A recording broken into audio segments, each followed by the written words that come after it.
Oke, bismillahirrahmanirrahim. Assalamualaikum warahmatullahi wabarakatuh. Selamat malam Bapak Ibu, selamat bergabung di komunitas Ruang Belajar. Kabarnya gimana Bapak Ibu hari ini? Sehat semuanya ya? Insya Allah sehat. Alhamdulillah sehat Mas Uko. Oke. Insya Allah hari ini kita akan mendiskusikan tentang tema yang sangat menarik, yaitu The Art of Transformation. Itu berapa lama sih kita mengubah kebiasaan kita? Dalam tema hari ini, insya Allah akan dipaparkan oleh Mas Eko. Sebelum kita masuk ke materi, mohon maaf saya tadi kelupaan untuk memperkenalkan diri. Perkenalkan, saya Kuko Jalur Prasiyantoko ya.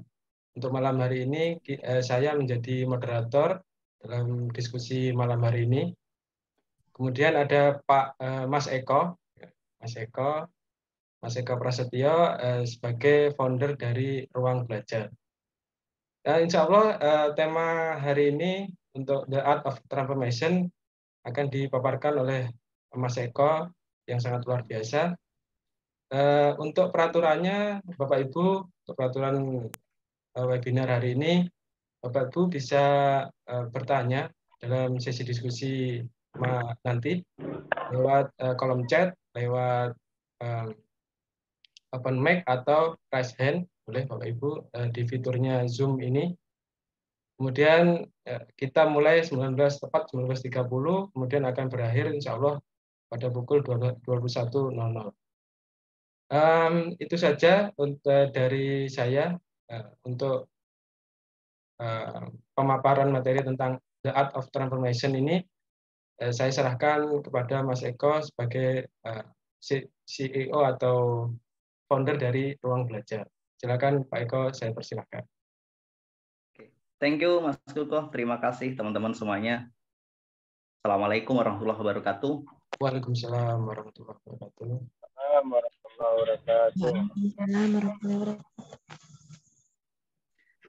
Salam kenal semuanya buat sahabat-sahabat semua yang baru bergabung di komunitas ini.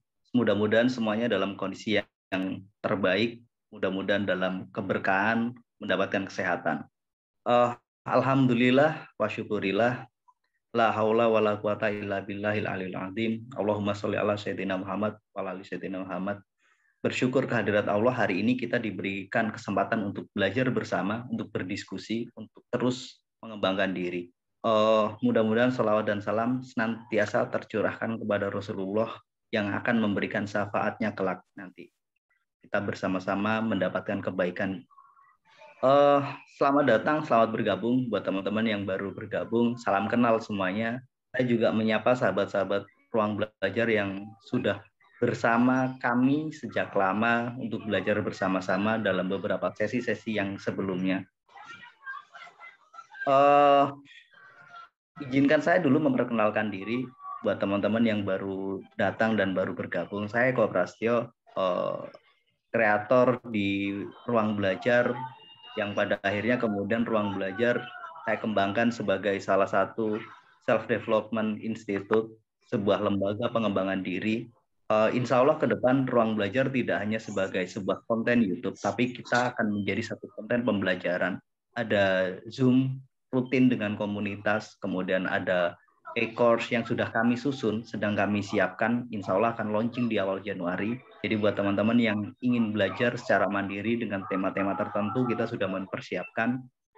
Kita juga ada tahun ini, di tahun 2022 ini ada 4 kelas yang kami susun, diikuti oleh beberapa teman-teman yang lainnya.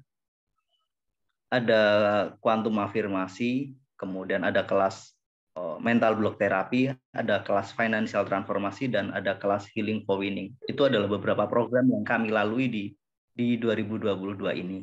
Kemudian semua program dan semua kelas itu berakhir di bulan Oktober kemarin. Jadi semua kelas-kelas yang kami berakhir di bulan Oktober, dan di November ini kita mencoba untuk menyapa teman-teman semuanya untuk kita belajar bareng-bareng di komunitas yang lebih luas. Itu pengantar dari saya. Saya ingin sedikit memperkenalkan secara pribadi. Saya tinggal di Kota Lumajang hari ini. Jadi sementara Mas Kukuh ada di ujung sana di Kota Banyuwangi. Kemudian dari sisi device saya pakai HP. Kebetulan semua materi saya titipkan ke Mas Kukuh sebagai moderator karena kondisi saya cukup tidak stabil sinyalnya. Jadi makanya semua saya serahkan ke Mas Kukuh gitu. Aslinya saya dari Banyuwangi, kebetulan hari ini ada di Kota Lumajang. Kemudian profil pendidikan saya alumni Universitas Negeri Jember, mungkin teman-teman ada yang dari UNED. Kemudian S1 di sana, S2 juga di Jember, ambil ilmu ekonomi. Kemudian 2018 saya juga dapat kesempatan beasiswa dan ambil S2 juga di Universitas Negeri Malang. Jadi alhamdulillah itu sekilas profil pendidikan saya. Background dasarnya adalah ekonomi. S2 pertama saya ilmu ekonomi membahas tentang makroekonomi, kemudian berikutnya saya membahas tentang pendidikan bisnis dan manajemen. Kita fokus tentang kewirausahaan, entrepreneurship. Kemudian sempat menjadi dosen di tahun 2009 sampai dengan tahun 2022 kemarin. Terakhir saya ngajar di kampus bulan Juli 2022 kemarin. Bidang-bidang kajian yang saya tekuni sebenarnya lebih ke perencanaan keuangan pribadi dan entrepreneurship. Kemudian akhirnya saya mengambil sertifikasi hipnoterapi. Jadi kemudian banyak program yang saya lakukan itu sebenarnya pakai basic pendekatan tentang hipnoterapi di kelas-kelas saya, yang kemudian saya gabungkan dengan uang. Akhirnya kalau boleh kita sebut sebagai satu bidang, ya akhirnya jadi hipnofinansial. Tapi kemudian saya kasih label yang berbeda dengan konsep financial transformasi. Jadi saya gunakan perspektif keuangan yang saya kuasai sebagai hasil studi saya, dan kemudian kita gabungkan dengan pemrograman keuangan, akhirnya jadi kelas-kelas itu. Itu pengantar dari saya bagaimana ruang belajar ini ada dan akan seperti apa. Tagline kami adalah learning and sharing. Kita belajar dan berbagi. Dan hari ini adalah bagian dari sharingnya itu, kita berbagi. Insya Allah komunitas ini akan tetap ada, teman-teman. Setiap hari Jumat ada dua webinar yang kita adakan khusus untuk komunitas, artinya untuk teman-teman yang bergabung sebagai member, dan ada 2 webinar lagi yang sifatnya umum dan terbuka seperti ini. Jadi siapapun boleh bergabung. Jadi setiap hari Jumat adalah hari di mana kita saling berbagi dan belajar dengan tema-tema tertentu, tema-tema yang insya Allah akan menarik untuk menambah wawasan kita. Hari ini kita ada satu tema tentang the art of transformation, fokusnya dari sudut pandang dimensi waktu. Berapa lama sih kita harus melakukan transformasi itu? Berapa lama sih kita mengubah kebiasaan itu? Berapa lama sih kalau kita ingin menjadi lebih baik itu? Karena transformasi nggak ada yang instan. Semua butuh proses, semua butuh waktu. Harapannya, hari ini kita mendapatkan satu frame baru bahwa dengan kita memahami pola waktu yang mengikuti proses transformasi itu, kita akan lebih bersabar dalam proses. Kebanyakan orang gagal bukan karena dia bodoh, bukan karena dia nggak usaha, bukan karena dia nggak cerdas, tapi karena kadang mereka kurang sabar dalam proses. Ketidaksabaran itulah yang membuat banyak orang lebih cepat menyerah, lebih mudah putus asa. Karena mereka nggak ngerti harus berapa lama menunggu hasil. Satu hal yang menarik bahwa sukses journey itu adalah sebuah perjalanan pribadi yang setiap orang pasti punya pola yang berbeda dan punya waktu yang berbeda. Jalannya juga pasti berbeda. Andai kata ada GPS yang bisa mengantarkan kita secara presisi untuk membangun kesuksesan atau kekayaan, itu pasti enak. Sayangnya nggak ada. Maka dalam proses itu kita butuh memahami frame waktu dalam berproses dengan bantuan beberapa hasil riset yang telah dilakukan oleh para peneliti. Jadi kita tidak akan mendiskusikan tentang tentang bagaimana melakukan transformasi, apa yang dirubah, enggak. Karena memang sudut pandang kita di malam ini, sudut pandang waktu dan tahapan-tahapannya. Lanjut, Mas Ugo.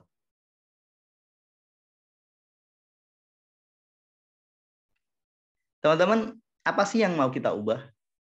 Biasanya yang ingin kita ubah adalah kebiasaan. Pertanyaannya, kebiasaan itu apa? Jadi kebiasaan itu definisi paling sederhananya adalah apapun yang kita lakukan secara berulang, secara otomatis. Itu kebiasaan. Jadi tentu saja yang ingin kita ubah adalah yang negatif, menjadi lebih positif, menjadi lebih baik.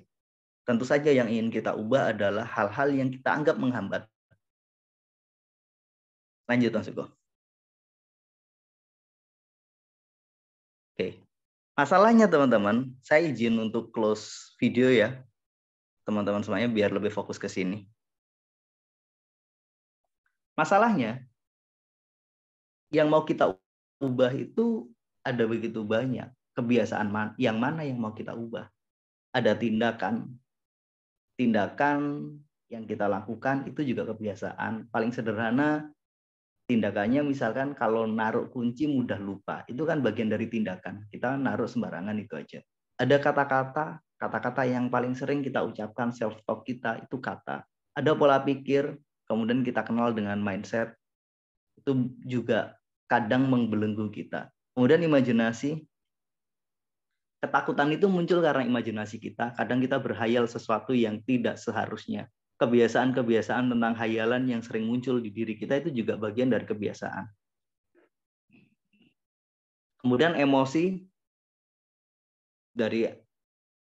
membentuk karakter khusus yang terkait dengan ada orang yang pemarah, ada orang yang sangat welas asih, ada orang yang sangat sabar, ada orang yang ragu, ada orang yang penakut. Itu emosi di situ.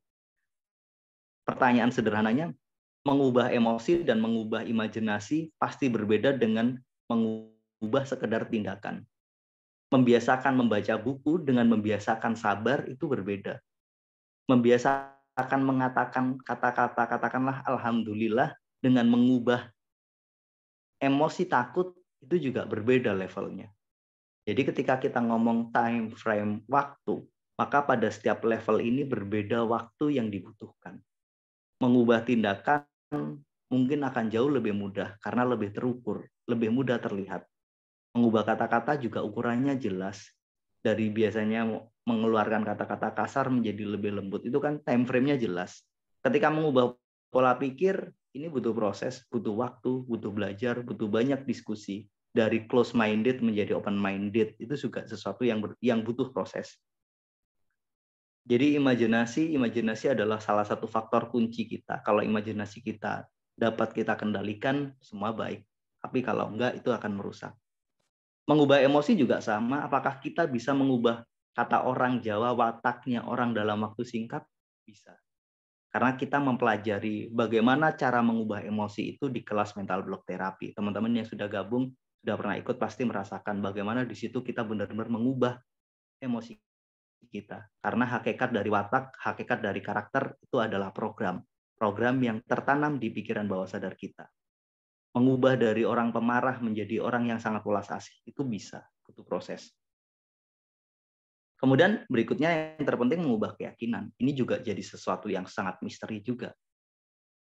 Mengubah keyakinan orang, struktur keyakinan orang. Jadi perubahan pada masing-masing level ini teman-teman, ini berbeda. Dan pertanyaan pentingnya, mana yang mau kita ubah? Sisi yang mana? Kalau ditanya sisi mana yang paling powerful, yang jelas, kalau perubahan pada keyakinan kita dan perubahan pada emosi kita berjalan, otomatis tindakan kita, kata-kata kita, pola pikir kita, dan imajinasi kita akan membaik. Tapi kalau yang berubah hanya tindakan dan kata-kata, belum tentu emosinya baik, belum tentu keyakinannya baik. Mungkin teman-teman pernah bertemu dengan orang-orang yang baik dari sisi kata-kata, baik dari sisi tindakan, tapi kenapa hidupnya nggak banyak berubah? Bisa jadi masalahnya ada di emosi dan keyakinan. Dia mungkin terbelenggu dengan rasa guilt, dengan rasa bersalah, terbelenggu dengan rasa tidak layak, terbelenggu dengan satu keyakinan, udahlah hidup cuman kayak gini aja, ngapain kita ini? Jadi belenggu-belenggu tentang emosi, belenggu keyakinan itu yang membuat walaupun tindakannya baik, walaupun kata-katanya baik, tapi hidupnya nggak baik. Ada orang yang kayaknya itu nggak pernah lepas dari masalah. Padahal tindakannya baik, orangnya suka membantu orang lain, kata-katanya baik, kemudian semuanya baik. Tapi kan ada satu wilayah yang sama sekali kita nggak pernah tahu, yakni wilayah yang ada di pikiran. Isinya dari pola pikir, imajinasi, emosi, dan keyakinan itu yang nggak pernah kita tahu. Bisa jadi walaupun tindakannya baik, dia punya satu keyakinan yang negatif. Misalkan, saya menemukan ini teman-teman dalam satu tahun kemarin perjalanan kita belajar bareng-bareng dengan teman-teman di kelas-kelas kami. Banyak orang yang baru mulai sadar, iya ya, saya dulu pernah punya pikiran bahwa orang kaya itu sombong, punya kebencian terhadap orang-orang yang punya uang. Jadi ada emosi yang besar, anger dan benci yang dicurahkan terhadap hal-hal yang terkait dengan kemakmuran. Akhirnya itu yang menjadi penghambat. Kalau teman-teman belajar vibrasi, apa yang kita pancarkan itu yang akan kita raih. Baik menarik baik. Jadi dari sisi waktu, berapa lama perubahan pada masing-masing level ini? Berbeda teman-teman, beda-beda. Yuk, sekarang mulai kita coba diskusikan. Lanjut, Mas Yuko.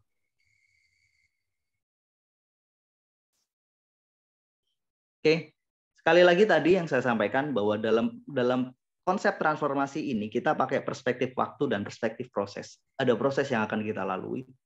Bagaimana tahapan-tahapannya dalam melakukan perubahan itu dan berapa lama prosesnya. Ini dua hal yang akan kita diskusikan malam ini. Kita belum mendiskusikan bagaimana caranya, how-nya belum. Nanti mungkin di next meeting, di pertemuan berikutnya kita akan mencoba mendiskusikan tentang bagaimana sih melakukannya. Lanjut, Mas Iko. Kita mulai dari perspektif waktu dulu, teman-teman. Lanjut.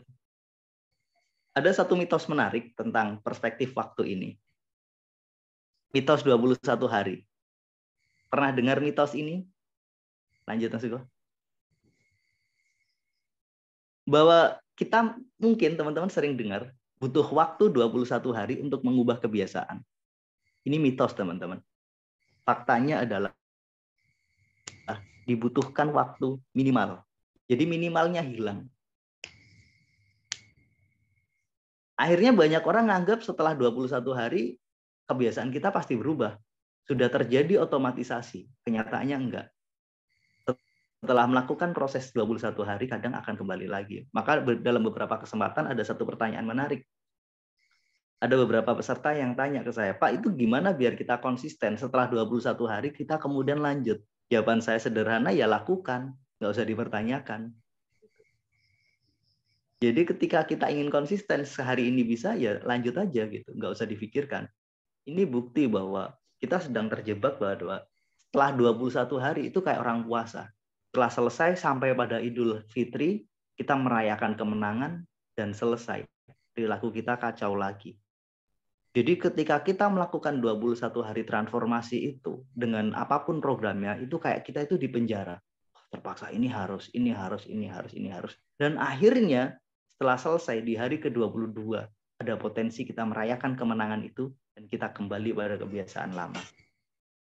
Maka kata-katanya adalah minimal 21 hari. Bukan berhenti pada dibutuhkan waktu 21 hari. Mitos 21 hari ini bersumber dari buku ini, teman-teman. Bersumber dari Psycho-Cybernetic. Jadi buku ini tahun 60-an ada, dan buku ini sangat terkenal, terjual hampir 30 juta kopi di seluruh dunia. Ditulis oleh orang yang sangat luar biasa, dia adalah seorang dokter bedah. Buku ini diilhami dari pengalaman pribadi dia, mengamati para pasiennya yang habis melakukan bedah atau operasi. Rata-rata para pasien butuh waktu 21 hari untuk beradaptasi dengan diri barunya. Mereka yang habis melakukan amputasi atau melakukan operasi hidung atau operasi dalam bentuk apapun yang sifatnya menciptakan perubahan fisik. Maka kemudian sang penulis,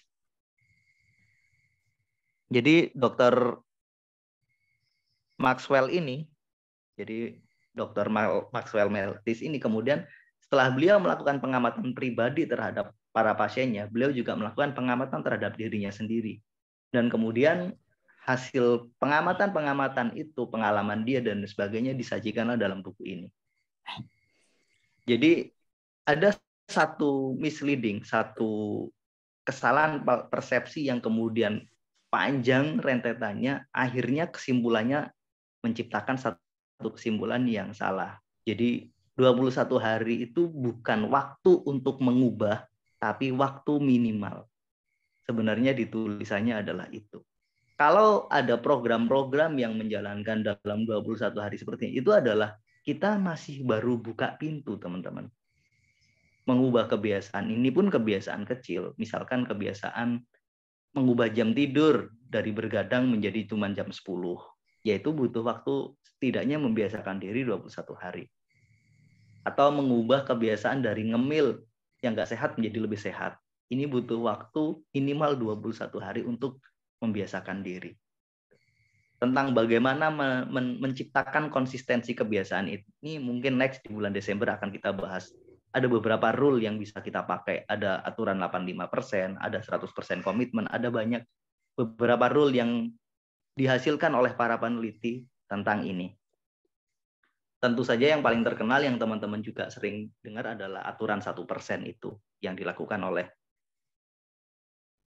yang ada di buku Atomic Habit. Lanjut, Mas Suko.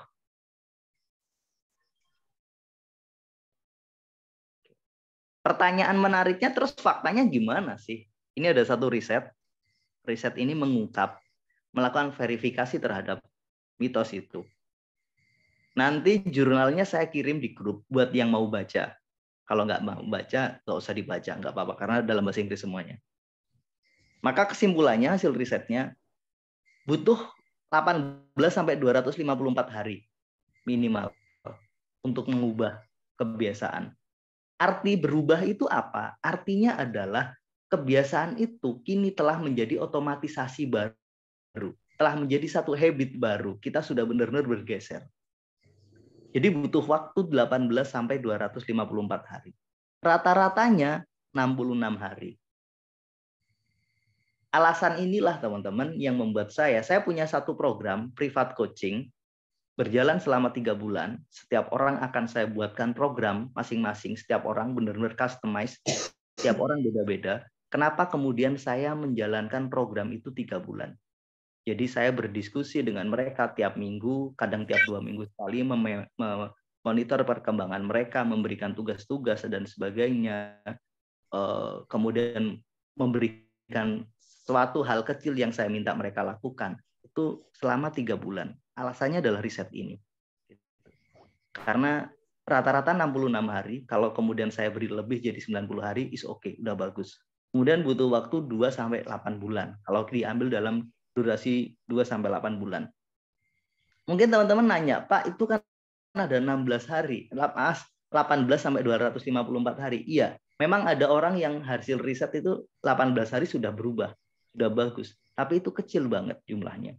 Bagian kecil. Maka ini 18-254 hari itu adalah ringnya, batas paling minimal dan batas paling maksimal. Maka idealnya kita ambil di rata-ratanya, yakni 66 hari.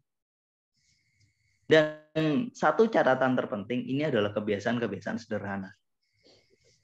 Kebiasaan-kebiasaan yang nggak terlalu kompleks. Apakah kebiasaan kompleks bisa diubah dalam waktu ini? Bisa, selama dilakukan secara terstruktur. Selama dilakukan dengan cara yang baik. Jadi hasil risetnya ini. Jadi kalau kita ingin melakukan transformasi diri, pertama 21 hari adalah minimal. Bukan butuh waktu 21 hari, tapi butuh waktu minimal. Itu versi Maxwell Mattis tadi. Kemudian ini ada satu riset berikutnya, hasilnya ini. Jadi ada satu hasil lagi yang menarik yang disimpulkan dari riset ini, teman-teman. Berikutnya Mas Uko. Lanjut. Ini. Sorry. Sebelumnya. Dalam beberapa kesempatan, dalam beberapa program, 21 hari ditransformasi atau melakukan aktivitas 21 hari itu harus dilakukan tanpa jeda. Bahkan ada satu kelompok yang melakukan aktivitas, kalau dia berhenti di hari kelima, di hari keenam dia stop, maka dia akan mengulang lagi di hari ketiga. Bahkan ada yang sangat ekstrim, Kalau kita jalan di hari ke-12 stop, kita akan kembali lagi di hari 1. Pertanyaan sederhananya, kalau teman-teman melakukan ini 3 kali aja gagal. Hari ke-10 ternyata hari ke-11 nggak jalan aktivitasnya, ada hal yang kelewat, kita ngulang lagi di hari 1. Habis itu nanti di hari ke-17 kelewat sedikit, ngulang lagi nanti di hari 1. Kalau itu terus-menerus, ada rasa frustasi, ada rasa putus asa. Kita tidak menjadi lebih baik, tapi justru kita menjadi lebih buruk. Emosi kita tambah turun energinya. Akhirnya apa? Aduh, saya nggak bisa. Justifikasi bahwa saya nggak bisa itu jauh lebih berbahaya daripada kegagalan kita. Maka para peneliti akhirnya menemukan bahwa jeda, kalaupun kita kelewat 1-2 hari, itu tidak akan mengganggu pembentukan kebiasaan kita. Jadi misalkan teman-teman latihan nih, hari ke-8, ke-9 lewat kosong. Ya sudah, lanjut aja nanti di hari ke-10. Maka buat teman-teman yang ikut kelas saya di Financial Transformasi, di situ kita punya program hampir sekitar 45 hari yang harus dilakuin. Jadi ada 45 hari activity, ada checklist, ada apa dan sebagainya. Sebagian mereka nanya, Pak, saya lupa. Saya selalu ngomong, nggak apa-apa, lanjut. Dari mana? Seingatnya. Misalnya kelewat 2 hari, ya sudah lanjut aja. Lanjut saja. Terus, nanti ulangi lagi. Kita ciptakan bahwa kita adalah pemenang. Nggak sempurna, nggak masalah. Yang penting terus berjalan, jangan berhenti. Situ. Jadi ini hal penting yang harus kita ingat bahwa semua harus dilakukan secara terus-menerus. Dari hasil riset yang dilakukan oleh Lely tadi, siapa namanya, Filippo Lally tadi, nggak ada masalah kalau kita kelewat 1-2 hari is okay, nggak ada masalah. Itu nggak akan membantu kok, nggak akan mengganggu kok pembentukan habit kita. Asal terus dilakuin. Yang masalah adalah berhenti. Jadi bukan jeda, bukan berhenti kemudian besok lanjut, enggak. Tapi berhenti yang jadi masalah. Jadi ini bukan sesuatu yang kalau kita ingin melakukan transformasi harus, enggak. Ya memang ada kalanya lebih bagus, ideal seperti itu. Tapi kan kita nggak pernah tahu kondisi kita. Bisa jadi jeda yang tercipta, bisa jadi kegagalan itu terjadi karena ada kondisi-kondisi urgen, kondisi-kondisi darurat yang membuat kita terpaksa melakukan itu. Lebih berbahaya persepsi bahwa saya gagal daripada jeda itu. Jeda yang kemudian membuat kita kembali lagi, nyoba nggak berhasil lagi, itu yang paling berbahaya. Akhirnya kita nggak berubah menjadi lebih baik, justru sebaliknya kita berubah menjadi lebih nggak baik, karena memang kita menjustifikasi diri kita gagal. Maka ini pelajaran pentingnya. Sampai di sini mungkin saya kasih kesempatan untuk teman-teman berkomentar atau ada yang mau kita diskusikan, boleh. Silakan Bapak Ibu, teman-teman semuanya yang ingin bertanya atau berdiskusi, boleh. Boleh lewat chat atau langsung open mic, boleh Bapak Ibu, teman-teman semua. Silakan. Belum Mas ada? Eko. Silakan. Oke, Pak John, silakan Pak John. Mas Eko, saya pernah dengar kalau kita sedang membangun kebiasaan baik nih, kebiasaan apapun itu. Tapi setelah kalau terjeda selama 3 hari berturut-turut, itu biasanya untuk melanjutkan kembali lebih berat. Itu gimana, Mas Eko? Saya tidak tahu justifikasi itu asalnya mana. Cuman di riset ini disebutkan kita masih punya toleransi sampai dengan seminggu, Pak Jan. Sampai dengan seminggu ya? Oke. Selama kita punya niatan untuk kembali aja. Gitu. Oke, siap. Pengalamannya Pak John yang waktu itu terjeda seminggu gimana? Terjeda seminggu, memang, ya. Saya lanjutkan, Mas. Cuma memang ya rasanya agak lebih berat gitu. Karena apa ya? Karena kayaknya kok saya ngerasa jadi tertinggal jauh gitu Mas Eko. Bingung ya? Oke, waktu itu tercampur lah, bingung. Banyak kebingungan di situ. Nggak diulangi lagi setelah program kemarin? Kan masih ada buku kerja yang Iya, belum saya ulangi lagi Mas. Oke, ya, rencananya sih ada, tapi ada kelas berikutnya bisa gabung lagi. oke, siap. Ya, bisa Siap. Thank you, Pak John. Oke, sama-sama. Ada lagi mungkin satu lagi sebelum saya lanjut. Ada di chat mungkin Mas Hugo? Masih belum ada Pak Eko di chat. Sip. Silakan Bapak Ibu. Satu lagi mungkin. Saya lanjut ya kalau nggak ada. Oke, kita lanjut Pak Eko. Oke. Sip. Lanjut. Oke. Pertanyaan berikutnya, bagaimana kalau kita melakukan transformasi yang bertujuan untuk membangun karir atau kesuksesan? Berapa lama waktunya? Kalau tadi kan kita ngomong untuk kebiasaan-kebiasaan kecil. Kita butuh waktu sekitar 18 sampai 254 hari. Atau kurang lebih 2 bulan sampai dengan 8 bulan. Atau rata-ratanya 66 hari. Pertanyaannya bagaimana kalau kita ingin membangun transformasi dan kesuksesan karir? Atau kita ingin membangun transformasi finansial, benar-benar berubah total. Berapa lama sih waktunya? Oke, yuk kita mulai. Kita mulai ngecek nih hasil-hasil risetnya. Lanjut, Mas Hugo. Pertama yang sebelah kiri, teman-teman. Satu riset yang dilakukan oleh Albert Lazali Barabasi. Dia mengatakan butuh waktu 10-15 tahun. Jadi, kalau teman-teman berkarir dengan waktu 10 tahun, itu harusnya sudah sukses. Kalau 10-15 tahun nggak ada perubahan bermakna, berarti memang ada sesuatu yang salah nih. Baik untuk seorang pebisnis, untuk seorang profesional, atau karir kita, ini butuh waktu 10-15 tahun untuk suksesnya. Kemudian di 10-15 tahun lagi setelah ini akan saya bahas fase-fasenya. Jadi kalau kita ingin mengajarkan kesuksesan, misalkan kita ingin anak-anak kita menjadi seorang pebisnis nih, maka ajari dia bisnis kalau bisa sejak usia 15 tahun. Estimasinya kalau di usia 15 tahun dia sudah mulai belajar bisnis dengan orang tuanya atau dikasih tanggung jawab belajar nih setiap Sabtu Minggu jualan apa dan sebagainya. 10 tahun kemudian di usia 25 tahun atau 30 tahun dia akan tumbuh menjadi seorang pebisnis yang kuat. Yang masalah kan bisnis itu nunggu setelah kuliah. Lulus usia 22 tahun baru bangun bisnis. Kemudian baru sukses nanti di usia 40. Dan itu emang related.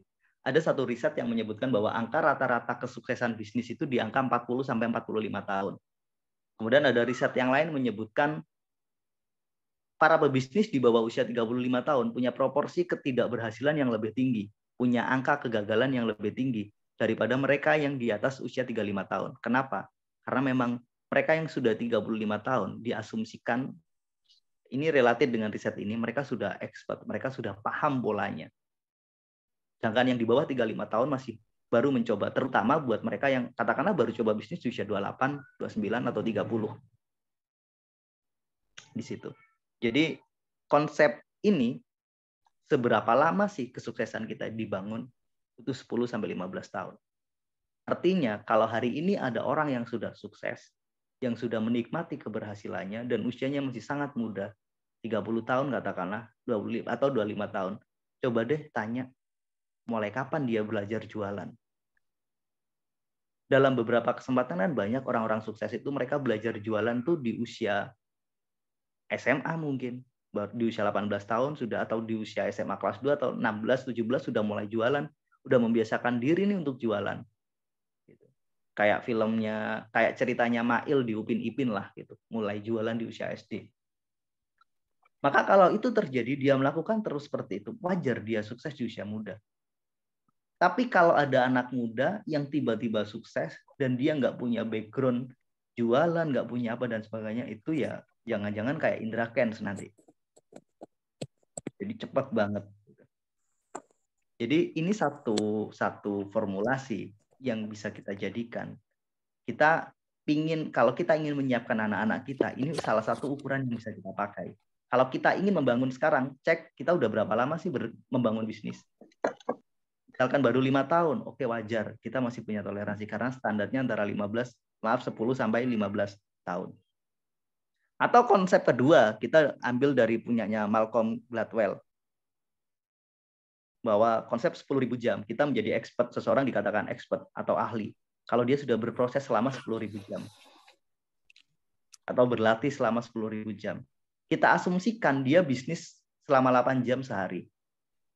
5 hari seminggu, berarti 40 jam. Full, kalau pakai konsep yang kedua ini, dia minimal butuh waktu 5 tahun. Setelah 5 tahun, baru sudah ketemu, sudah menjadi seorang expert. Baru di situ dia sudah mulai membangun dan menikmati keuntungannya. Kalau ternyata dia latihannya cuma 4 jam sehari, nyambi sambil sekolah, sambil kuliah, jualan, maka 10 tahun.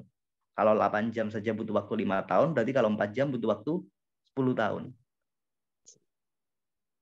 Artinya kan dua konsep ini mirip, teman-teman. Untuk karir dan untuk bisnis semuanya sama. Kebetulan Barabasi ini meneliti karir seorang peneliti. Jadi dia meneliti para akademisi yang berkarir setelah berapa lama sih mereka sampai pada titik puncak kesuksesannya sebagai seorang akademisi. Dia mencatat ada waktu 10-15. Dia menyebutnya sebagai usia akademis atau usia proses.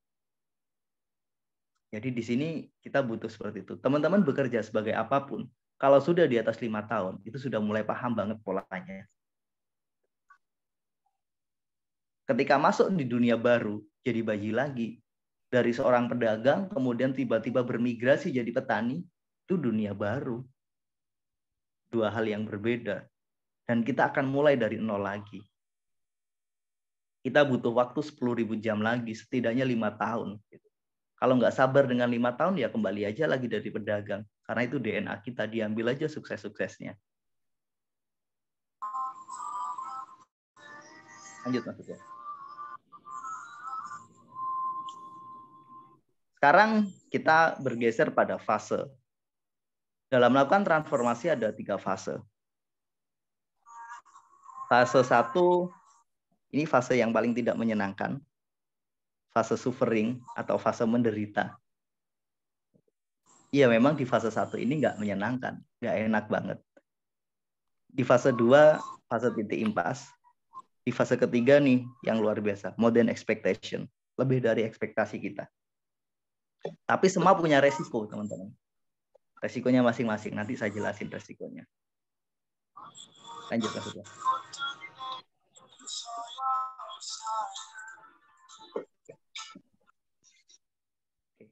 Yuk, fase suffering. Ciri utamanya ini. Hasil lebih kecil dari ekspektasi. Kita punya harapan, tapi lebih kecil dari ekspektasi. Kalau mengubah kebiasaan kecil yang waktunya cuma 66 hari, katakanlah fase suffering ini ya, di mana teman-teman baru belajar olahraga, pengen jogging, pengen diet, atau pengen melakukan apapun, itu rasanya berat banget. Hasilnya nggak sesuai dengan harapan. Udah capek-capek, kayaknya nggak ada hasilnya gitu. Ciri-cirinya ini, teman-teman. Ada 3 fase, ada 4 fase lagi di fase suffering ini. Start strong. Ketika mau memulai, wah semangatnya luar biasa. Mau mulai lari misalkan. Beli sepatu, beli baju, beli apa, wah semangatnya luar biasa. Besok mau jogging jam 5, dia setengah 5 sudah siap. Sangke semangatnya. Start strong. Sama, ini untuk mau bisnis juga sama. Luar biasa semangatnya. Jadi di fase 1 ini, fase suffering ini, fase penderitaan ini, atau fase sakit, fase nggak menyenangkan ini, itu biasanya dimulai dengan start strong. Semua dimulai dengan semangat. Siapapun yang baru memulai, itu pasti semangat. Mulai deh. Di fase kedua, dari fase pertama ini kita awalnya semangat, kemudian meet the problem, ketemu masalahnya. Yang tadi habis lari, yang badannya sakit, yang apa, karena apa? Dia keterlaluan, terlalu cepat, terlalu strong dia. Yang baru belajar renang, aduh capek semua, akhirnya butuh rehat.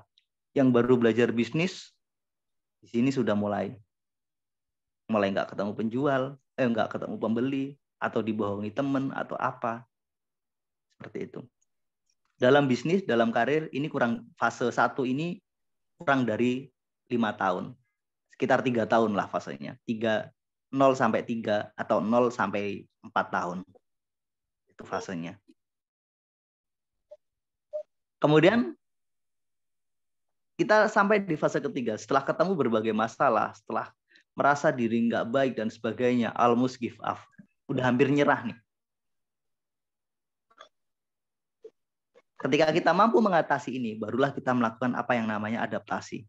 Kita sudah mulai mengatasi ini semua. Pertanyaannya, ada orang yang baru bisnis 1 tahun atau 2 tahun, dia udah start strong, dan ciri-ciri dari start strong juga bisa jadi hasilnya bagus, penjualannya naik, semuanya naik dan sebagainya, tapi dia masih belum ketemu masalah yang sebenarnya. Start strong dalam bisnis atau dalam karir, ada kalanya bisnisnya naik, ada kalanya karirnya naik, gitu. Ada kalanya, tidak selalu. Awal-awal buka semuanya sesuai dengan harapan, bagus banget. Tapi sebenarnya dia belum ketemu dengan masalah. Meet the problem atau di sesi kedua itu sebenarnya kita bertemu dengan masalah-masalah yang di luar ekspektasi kita, yang nggak pernah kita kenali selama ini. Seseorang yang mau buka bisnis atau melakukan suatu aktivitas kadang kan riset dulu, melakukan observasi dulu. Dalam proses itu dia punya data, dia punya antisipasi. Dalam meet the problem, kita bertemu dengan masalah yang di luar itu, yang sama sekali baru kita tahu kalau kita sudah berproses. Gitu. Orang-orang yang gagal di fase 1, ini masih mudah untuk memulainya. Gagal nih. Atau ada orang yang ketika sudah ketemu masalah, ketemu meet the problem, dia nyerah. Coba lagi hal baru lagi. Start strong lagi, naik lagi, meet the problem, nyerah lagi. Ya seterusnya kita akan muter di sini. Karena kita sedang ada pada fase hasil kurang dari ekspektasi, lebih kecil dari ekspektasi. Apapun itu, fase ini akan kita lalui. Fase di mana kita akan menemukan hasil yang lebih kecil dari ekspektasi. Mereka yang mau mungkin baru pengen jadi artis atau pengen jadi pengusaha atau apapun akan bertemu dengan fase ini. Jadi di fase suffering ini ada kondisi start strong, kita memulai dengan semangat, dan ada kalanya hasilnya juga bagus, naik terus. Kemudian tiba-tiba mulai turun, meet the problem, mulai ketemu dengan masalahnya. Sangat parah, kita hampir menyerah. Di titik inilah kita harus mampu menyelesaikan. Kalau kita mampu menyelesaikan, kita sudah mulai adaptasi dan kita sudah bisa melampaui itu semua. Barulah kita akan geser ke fase kedua. Lanjut Mas Suko.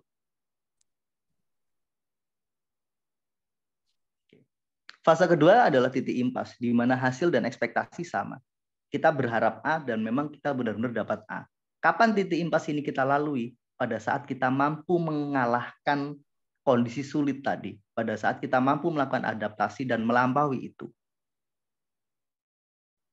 Di sini kita sudah menemukan polanya. Di sini kita sudah memahami. Di sini kita sudah ketemu nih cara-caranya. Bagaimana shortcut-nya, bagaimana jaringannya, kita sudah mulai ketemu. Sudah mulai mendapatkan hasil.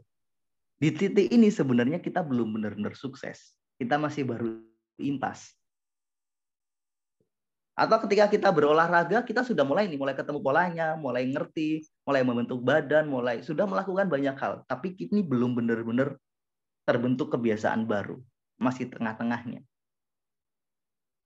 Makanya sering ngomong bahwa bisnis di bawah 5 tahun itu masih bayi.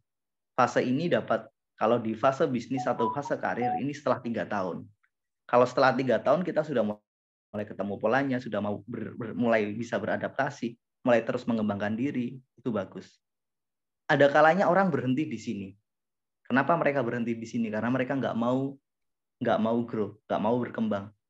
Mereka nggak mau menaikkan levelnya. Mereka tidak mau terus belajar, terus melakukan hal baru. Kenapa? Karena mereka sudah menemukan pola. Disinilah zona nyaman. Ada orang yang kerja lama, hidupnya ya gitu-gitu aja.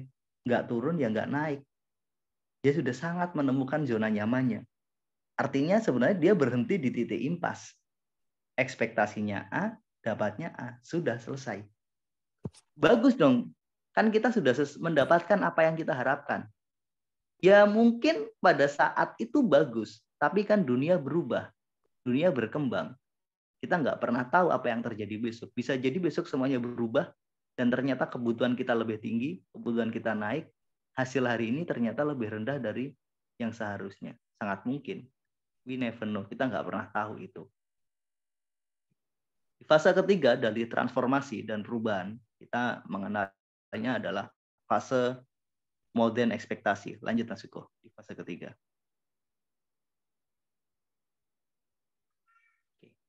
Ini fase terbaik di mana hasil lebih dari ekspektasi. Jadi kita mendapatkan banyak percepatan. Kalau teman-teman mungkin melihat punya orang, ada teman kita yang bisnisnya semuanya jalan, ininya jalan, kayaknya apapun yang dia sentuh jadi emas.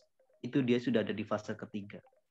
Pondasinya sudah kuat, dia sudah melalui asam manisnya perjuangan, dia sudah ketemu polanya, dia sudah ketemu cara belajarnya, cara mengupgrade dirinya, maka mereka mendapatkan ini.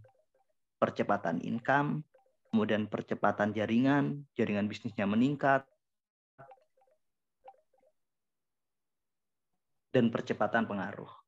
Orang-orang yang sudah pernah di fase ini dan kemudian dia berhenti belajar, berhenti adaptasi, berhenti melakukan ini itu, berhenti melakukan penyesuaian, sangat mungkin juga untuk jatuh. Bedanya, orang yang sudah jatuh di fase ini, pernah di fase hasil lebih tinggi dari ekspektasi, kemudian dia jatuh, dia gagal, bangkitnya jauh lebih sulit. Sementara yang di fase 1 gagal, ya dia akan naik lagi, karena pertaruhannya nggak terlalu besar. Katakanlah punya bisnis cuma 10-20 juta lah nilainya. Jadi untuk naik lagi masih bisa, kalaupun hancur ya dia masih berjuang untuk ini. Ini mirip seperti ini logikanya. Kita tanam kelapa lah. Fase modern ekspektasi itu ketika tanaman kelapa kita sudah usia ya 7 tahun atau 8 tahun, semua sudah menikmati, tiba-tiba ada badai. Dan badai itu menghancurkan semua lahan kita. Hancur total. Kita untuk menanam lagi itu berat banget. Yang dibayangin apa? Aduh, saya butuh waktu 8 tahun, saya butuh waktu sekian lama. Memang butuh waktu untuk kembali lagi itu butuh waktu. Maka saya bertemu dengan orang-orang di fase ini. Dia gagal setelah melewati fase ketiga. Setelah di fase ketiga, dapat hasil yang luar biasa. Mungkin karena salah kelola, mungkin karena salah melakukan sesuatu. Kemudian dia hancur dan dia mengalami kondisi sangat sulit untuk bangkit. Ada beberapa orang yang saya temui dalam kondisi ini. Kebetulan saya juga ada kelas-kelas privat, kelas coach yang saya buat, dan ada beberapa orang yang ada di fase ini. Dia habis jatuh lumayan parah. Untuk membangun dan mengembalikannya itu lumayan berat juga. Sementara mereka yang jatuhnya di level 1, di fase 1, itu masih sangat mudah untuk bangkit. Karena mereka memang masih di fase berjuang, fase suffering. Atau yang di level 2 itu mulai agak berpikir, lanjut nggak ya? Atau lebih baik kita jadi pekerja aja lah, hidup normal. Kayak gitu. Jadi ada di fase itu. Dengan kita memahami fase-fase ini, apa sih tujuannya? Kita bisa bersabar, teman-teman. Dengan kita tahu time frame waktu ini, kita nggak tergesa-gesa. Kita bisa evaluasi, saya ada di fase mana. Mereka yang habis naik terus jatuh itu nggak enak banget loh. Kalau nggak siap. Sulit banget.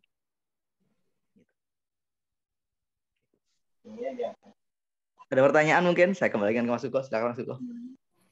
Oke, siap Mas Eko.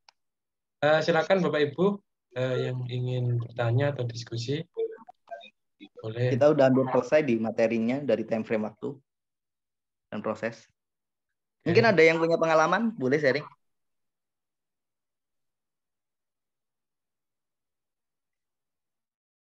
Silakan teman-teman, boleh berbagi pengalamannya. Apa sih yang dilakukan atau yang dialami dalam fase-fase melakukan perubahan diri, baik mengubah kebiasaan, karir, atau mungkin membangun bisnisnya teman-teman semuanya.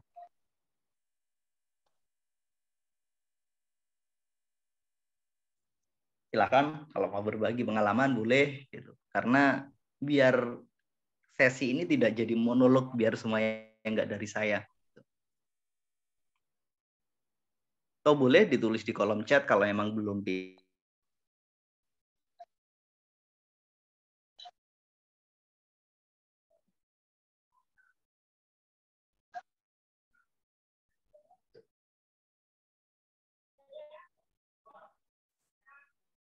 Silakan Bapak Ibu, teman-teman.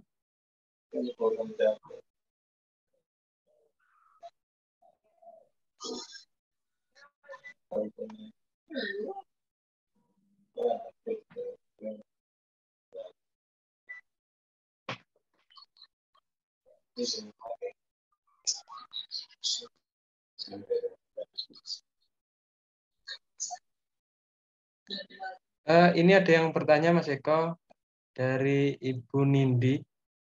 Boleh silakan Bu. Tanya.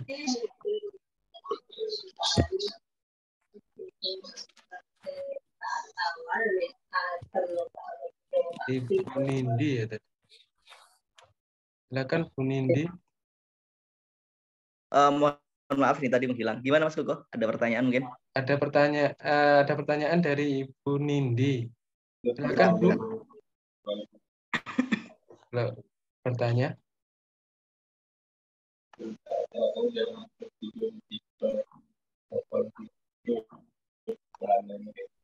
Silakan Bu Nindi. Bu Nindi, silakan. Mungkin masih menulis Pak Eko, Mas Eko di kolom chat. Boleh. Yang lain boleh mungkin berbagi.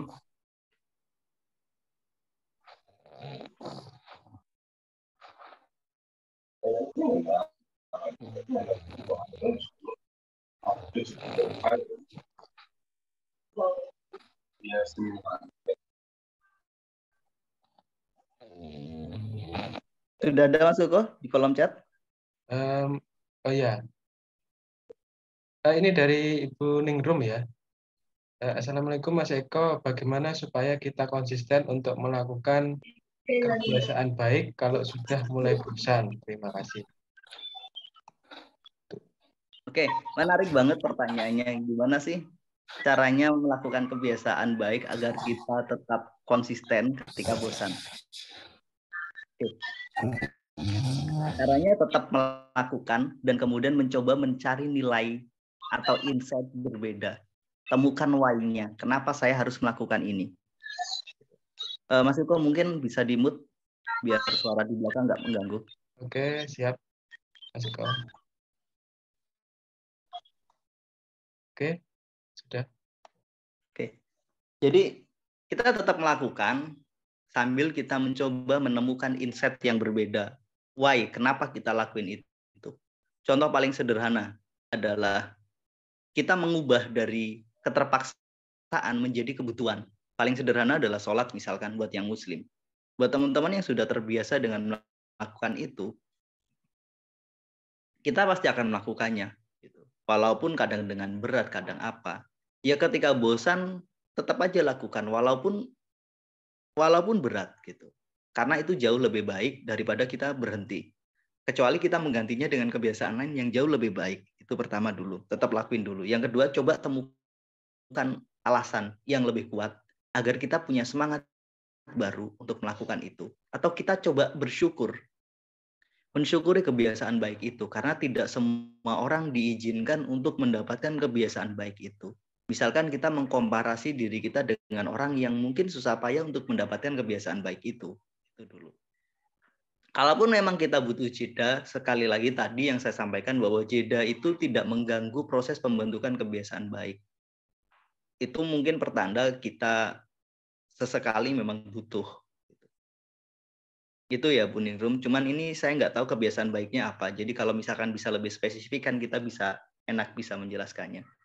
Yang terpenting adalah kita mencari insight, mencari alasan yang kuat.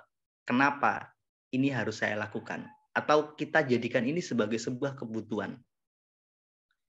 Kayak ketika kita bekerja, kadang ketika jenuh sekalipun, kita tetap melakukannya. Karena mungkin kita merasa punya tanggung jawab, atau ada orang-orang yang di sekitar kita yang membutuhkan tenaga kita.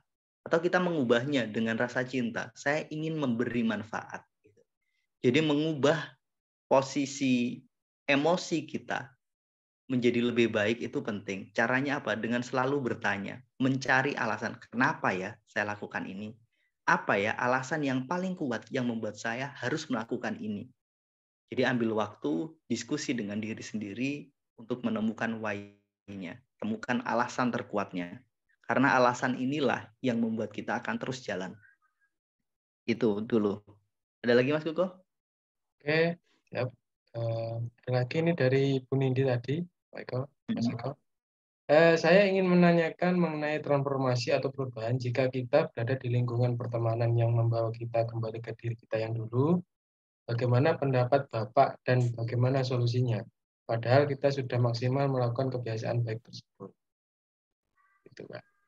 Oke. Perubahan itu ada dua sisi, ada internal, ada eksternal. Internal itu memang benar-benar berasal dari diri kita. Eksternal itu memang bersumber dari lingkungan, dari kondisi, dari sistem di luar diri kita. Dan perubahan eksternal itu punya pengaruh lebih besar ke kita, tapi sifatnya jangka pendek. Sementara perubahan internal itu memang lemah di awal, tapi kalau berhasil, sifatnya jangka panjang. Saya kasih ilustrasi begini. Para santri yang di pondok, mereka itu pasti 99% tertib. Sholat, duha, sholat malam, karena dikondisikan oleh lingkungan. Kalau mereka tidak melakukan, mereka akan dihukum. Selama mereka ada di sana, selama mereka terkontrol oleh sistem, mereka akan terus melakukan itu. Tapi ketika mereka pulang, kemudian atau sudah selesai menyelesaikan proses pendidikannya di pesantren, pulang, ada potensi. Walaupun saya tidak menjustifikasi semuanya, saya punya beberapa orang yang saya tahu, dia kembali seperti kebanyakan orang di sekitarnya, yang dilakukan hanya yang pokok-pokok saja, yakni sholat utamanya saja. Sementara yang lain-lain kadang nggak dilakukan. Karena apa? Transformasi yang dia lakukan itu adalah transformasi yang bersumber dari eksternal, dari sistem atau lingkungan yang membentuknya. Contoh lain, ketika kita ke mall, sebuah mall, kita nggak mungkin ludah sembarangan. Tapi ketika kita masuk ke pasar tradisional, ya kita akan melakukannya karena ada faktor lingkungan di situ. Jadi faktor lingkungan punya pengaruh kuat, tapi sifatnya jangka pendek, temporary. Sementara internal punya pengaruh yang sangat kuat jangka panjangnya, tapi startnya lemah. Tapi kalau kita sudah berhasil membentuk itu dan sangat kuat, maka kita nggak akan terpengaruh oleh yang ada di sekitar kita. Jika kemudian ternyata kita masih terpengaruh oleh faktor eksternal, ya memang berarti sumber internal kita masih lemah. Kalau kondisinya seperti itu, lebih baik kita menghindarinya untuk sementara. Kalau terpaksa kita tetap ada di situ, gimana caranya agar tetap kuat dalam melakukan perubahan? Diskusi dengan diri sendiri. Ambil waktu, saya sudah melakukan hal benar loh, melakukan ini. Atau ketika harus mengikuti teman-temannya, kita pertanyakan, ngapain kamu mengikuti dia? Jadi kita buat satu self-talk ke diri sendiri, dimanapun saya berada, dalam kondisi lingkungan apapun, saya tetap kuat untuk melakukan kebiasaan baik saya. Jadi benar-benar dijaga niatnya, walaupun saya tahu ini nggak mudah gitu. Mudah-mudahan bisa ditangkap ya Bu Nindi gitu, atau Mbak Nindi. Saya nggak begitu nangkep juga yang dimaksud, yang dirubah seperti apa gitu. Tapi intinya dua sisi itu penting. Alangkah lebih bagus ketika kita menguatkan internalnya. Dan bagaimana transformasi internal itu sangat banyak saya bahas ketika di kelas mental block terapi, utamanya di situ. Di situ benar-benar kita menciptakan satu kesadaran bahwa hidup menyengaja yang menjadi tagline-nya adalah kita menyengaja melakukan sesuatu dimanapun dan kapanpun. Kesengajaan adalah bukti bahwa kita kuat secara internal. Salah satu cara berlatihnya itu aja, Bu. Lakukan semuanya dengan sengaja. Ketika minum dengan sengaja. Kita biar tidak dikendalikan oleh sistem. Berhenti sejenak, kemudian lakukan. Oke, ada lagi Mas Goko? Oke, terima kasih Mas Eko. Ini ada feedback yang sangat menarik dari Ibu Mimin. Assalamualaikum Mas Eko. Setelah mengikuti webinar ini, saya sebagai pelaku bisnis jadi tahu berada di posisi mana kegiatan bisnis yang sedang saya lakukan sekarang. Saya bisnis sudah lebih dari 15 tahun dan saya merasa sekarang posisi bisnis saya masih berada di titik impas. Ada keinginan kuat untuk posisi more than expectation. Makanya saya suka channel-channel pengembangan diri seperti ini. Terima kasih feedback-nya Bu Mimin ya. Bu Mimin. Oke, makasih Bu Mimin. Menarik banget. Jadi memang berubah dari titik impas ke modern expectation itu satu fase paling, setiap stepnya akan punya fasenya sendiri. Setiap fase itu pasti akan ada sesi eliminasinya. Ada yang berhasil, ada yang gagal. Di situ kita butuh terus belajar dan terus berbenah. Itu kata kuncinya. Thank you. Ada lagi teman-teman? Malam Mas Eko. Boleh malam, Bu. Dengan Santi di sini. Salam. Ya, Bu. Iya, apa namanya tadi dengar penjelasan Mas Eko juga tadi ya, penjelasan yang tentang apa fase-fase tadi itu suffering dari fase-fase suffering itu saya melewati semua gitu, maksudnya jadi flashing back gitu kan, terus sampai di more than expectation gitu juga melewati. Dan tadi Mas Eko udah jelasin tentang cari why-nya. Itu yang saya lakukan juga dulu waktu mau mulai bisnis gitu, mikirnya memang yang paling besar big why-nya anak ya, anak masih kecil, mikirin gimana nih bisa nyekolahin dia sampai lulus, sampai apa gitu. Dan satu, ini sharing pengalaman aja.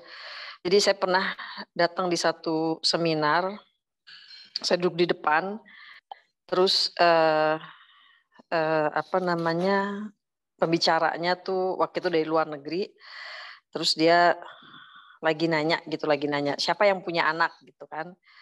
Terus saya salah satu yang tunjuk tangan dan dia langsung datengin saya gitu, tanya nama saya, anak kamu umur berapa. Pada saat itu anak saya umur 9 bulan, terus dia tanya nama anak saya siapa. Jadi kan ketika dia nanya itu kan mau nggak mau saya jadi relate banget gitu ya. Terus dia nanya, kamu bayangin dah. Nah kebetulan saya waktu itu baru pulang dari Amerika, waktu itu ada conference di sana, dan waktu itu saya ke Boston, ketemu sama teman suami yang dulunya tuh dia anak AFS, pertukaran pelajar dia di Indonesia gitu ya. Dan kita ke tempatnya dia, nginep tempatnya dia, dan dia suami istri itu lulusan Harvard School. Jadi kita di sana tuh dibawa keliling gitu ya, keliling itu kan salah satu sekolah paling mahal gitu. Dan juga orang pinter-pinter lah ibaratnya ke sana kan. Jadi terus tiba-tiba, nah itu pulang ya, udah pulang ke Indonesia, terus saya ada seminar gitu, ditanya sama si pembicaranya, terus dia bilang gini, oke, kamu sebagai orang tua punya impian nggak buat anak kamu? Oh ya sangat punya gitu kan. Terus dia bilang gini, kalau satu hari nanti anak kamu nih dia keterima dapat beasiswa ke Harvard School, itu sekolah mahal kan jadi saya sementara baru pulang dari sana gitu kan. Terus saya bilang, oh iya ya mahal banget gitu kan, kamu mau nggak anak kamu di sana? Mau, saya bilang gitu kan.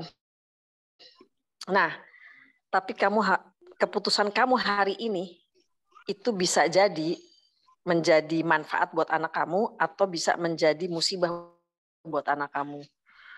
Kenapa? Karena waktu itu memang itu kayak seminar bisnis lah gitu ya. Terus dia bilang, keputusan apa? Maksudnya komitmen kamu untuk menjalankan bisnis ini dengan sungguh-sungguh, fokus, untuk bertumbuh gitu, untuk stay on track. Kenapa saya bilang gini? Kalau kamu ngambil keputusan hari ini, nanti anak kamu tuh anggap aja keterima dan beasiswa, dia bilang itu. Tapi kan itu cuma buat sekolahnya, biaya hidup dan segala macam, tinggal di Amerika kan mahal. Nah, kalau kamu misalnya nggak ngambil keputusan sekarang dan kamu nggak fokus dan punya komitmen yang tinggi, bisa jadi kamu nanti say sorry ke anak kamu. Kamu cuma bilang congratulations, selamat ya, ibu bahagia dan bangga sekali kamu bisa keterima di salah satu sekolah terbaik di dunia. Tapi mohon maaf, ibu nggak bisa, ibu dan bapak ya, maksudnya kami orang tuanya gitu nggak bisa ngasih biaya untuk kamu hidup di sana.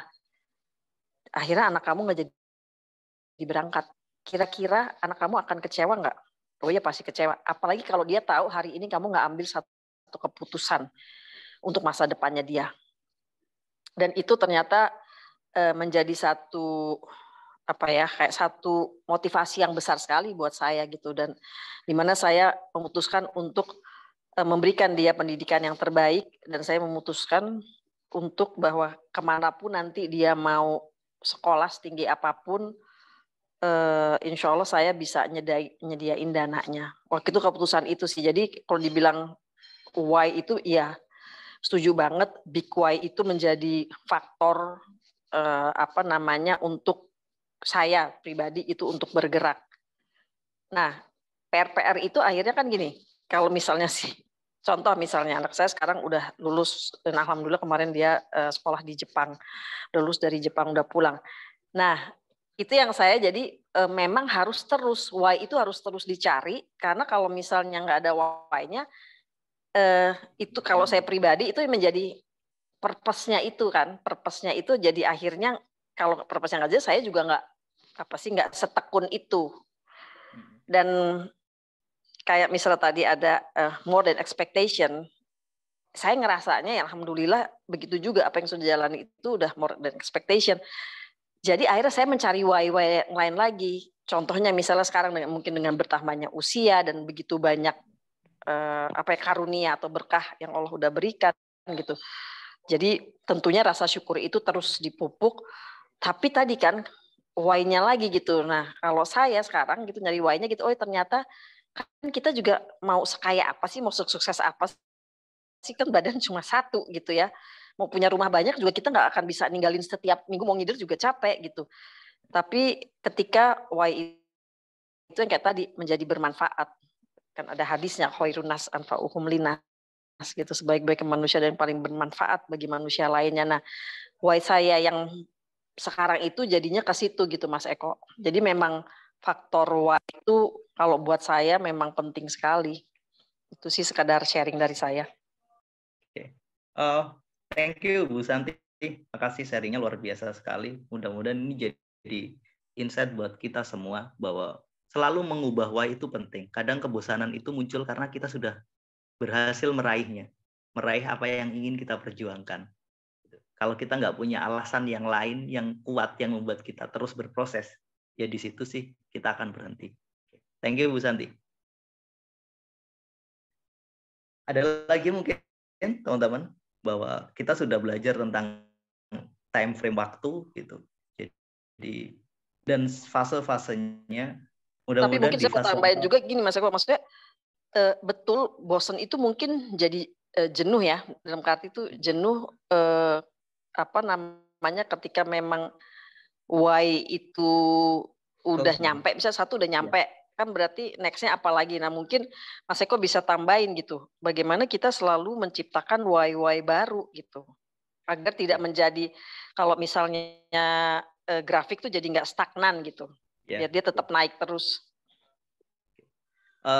Pertanyaan yang menarik, gimana sih kita menemukan why baru? Pertama, biasanya why itu dimulai dari personal dulu, diri sendiri dulu. Bisa keluarga, bisa anak, itu kan personal banget.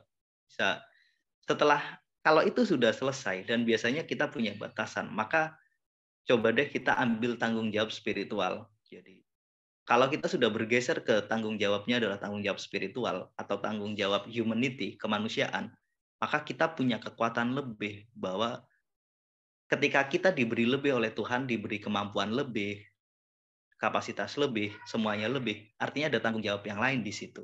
Jadi menggeser why dari pribadi ke sosial, dari pribadi ke Tuhan, dari pribadi ke humanity, itu adalah caranya.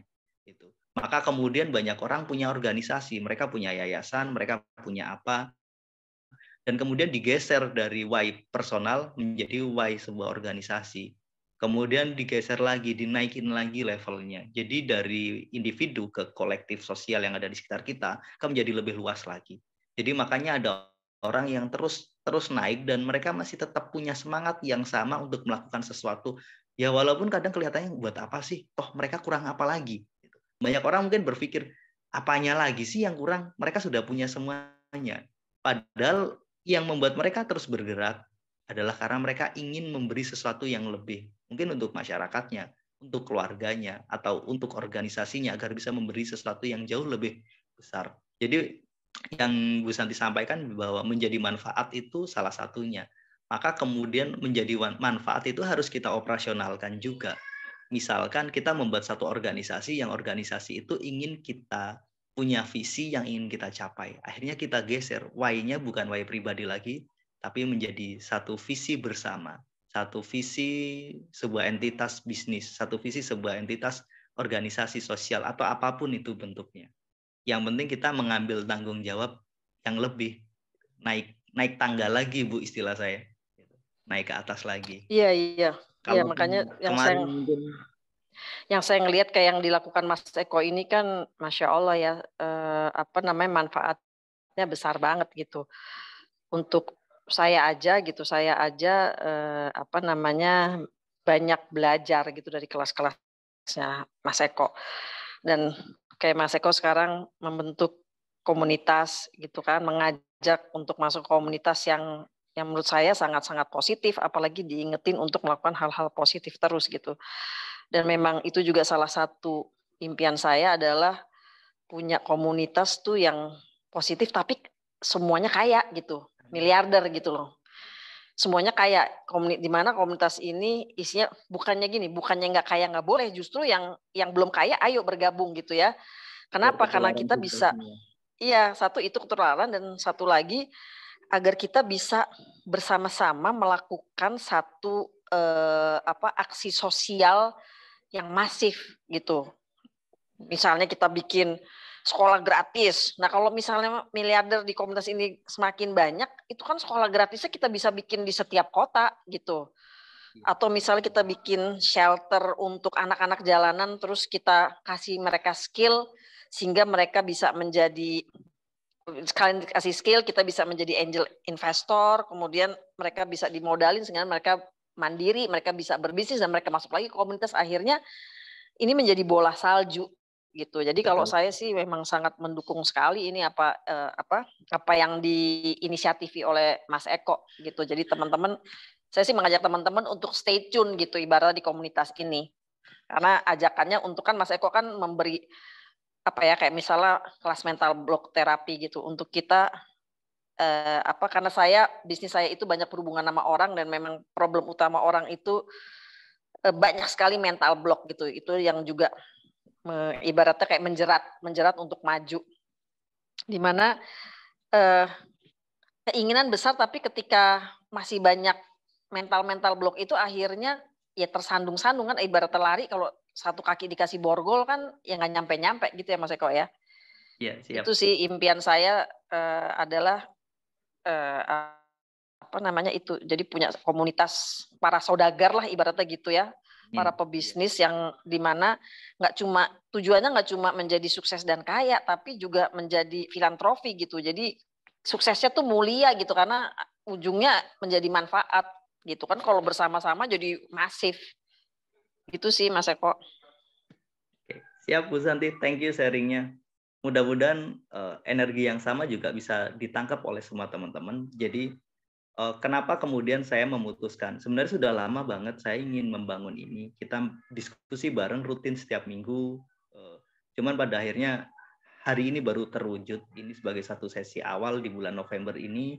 Desember harapannya sederhana. Yuk kita diskusi bareng-bareng. Saya yakin teman-teman itu luar biasa semuanya. Dengan pengalamannya masing-masing kita terus belajar dan berbagi. Tujuannya kita bertumbuh bersama. Tuh. Thank you Bu Santi sharingnya. Iya, sama-sama. Sip. Untuk minggu depan kita membahas satu tema yang menarik teman-teman. Kita akan membahas tentang, lanjut dulu Mas Gugo. Nanti saya kasih tema untuk minggu depan. Oke. Ini tema minggu depan. Minggu depan kita akan membahas tentang gimana sih memaknai kegagalan.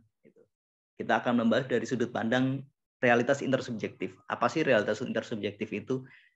Next kita akan diskusikan. Jadi di Jumat yang sama kita akan ketemu lagi minggu depan. Sebelum saya, mungkin ada lagi pertanyaan teman-teman. Jadi sebelum kita lanjut ke yang lainnya, at least daily activity kita setiap weekly ini mudah-mudahan bisa kita continue. Mudah-mudahan semua tetap diberi kesehatan sehingga kita bisa berbagi. Terus buat yang hari ini ketinggalan atau apa, ini akan saya publish di hari Minggu di YouTube. Jadi settingan publish, bukan lagi ini. Jadi teman-teman bersabar ya. Jadi hari Minggu akan saya publish tayangannya ini di YouTube-nya Ruang Belajar. Oke. Ada lagi pertanyaan mungkin atau mau sharing? Boleh. Silakan Mas Eko, ini bisa bawa orang baru kan ya? Boleh Bu. Ini ya, jadi bisa buat umum ya? Betul. Jadi kita posting di sosmed kita juga bisa ya? Boleh, silakan teman-teman. Nanti di link Telegram juga di situ ada, jadi boleh gitu. Oke, thank you. Siap. Malam Mas Eko. Malam. Assalamualaikum warahmatullahi wabarakatuh. Saya tadi terlambat sih, maaf tadi karena masih di jalan. Ini yang saya mau tanya, tapi ini sepertinya jawabannya sih akan ada di yang minggu depan ya, kelas ya Mas Eko minggu depan. Boleh. Yang saya mau tanya tadi kan Mas Eko ngebahas tentang perusahaan yang more than expectation tadi, yang ibaratnya seperti pohon kelapa yang udah bertumbuh terus dia mati. Nah, kemudian gimana sih caranya untuk menumbuhkan lagi, kan perlu waktu puluhan tahun dan udah keburu yang lebih susah gitu kan menurut Mas Eko gitu. Nah itu ibarat seperti kayak usaha keluarga yang udah more than expectation, udah mencapai masa itu gitu. Nah itu gimana sih supaya ibaratnya nanti di generasi ketiga, yang keduanya kan ibaratnya udah miss nih dia dengan caranya Mas Eko tadi tuh, yang why-nya apa sih supaya dia tetap bisa bertahan gitu kan. Nah itu ada cara nggak sih untuk di generasi ketiganya itu supaya jangan sampai mati dan dia jangan sampai merasa, waduh itu perlu puluhan tahun tuh untuk bisa mencapai itu. Nah itu gimana caranya, itu apakah bisa diajarkan dari anak-anak yang masih SMA atau masih kuliah, atau ada tips-tipsnya gitu nggak sih Mas untuk tidak melakukan kesalahan yang sama? Itu aja Mas Eko, terima kasih. Thank you Bu, menarik banget pertanyaannya. Gimana ketika kita punya sebuah bisnis dan kita punya anak? Ingat teman-teman, experience itu nggak bisa dibeli. Pengalaman itu nggak bisa dibeli dengan apapun. Pengalaman bisnis itu hanya waktu yang bisa melewatinya. Maka saya ingat saya punya teman baik, teman saya SMP. Ayahnya seorang pebisnis, dia punya bisnis daur ulang itu. Sejak SMP, pulang sekolah, selesai jam 1, setengah 2, dia sudah mulai jam 2 itu sudah dibantu ayahnya.